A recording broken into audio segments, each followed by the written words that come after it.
how to send iMessage using Spotlight on Mac. So we want to open your Spotlight, click on your keyboard Command plus space, and now we want to go to the right with your right arrow, or you can use your mouse, but I'm gonna go with my arrow and go to Actions.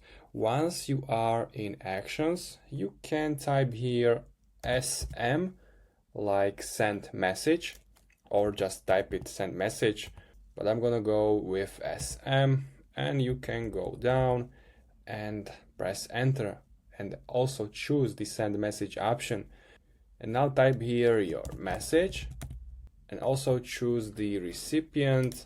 You can add here with this plus, or you can also type here the number. You can choose someone from your contacts, and you can also send this one message to multiple recipients if you want to. Then press enter and the message gonna be sent.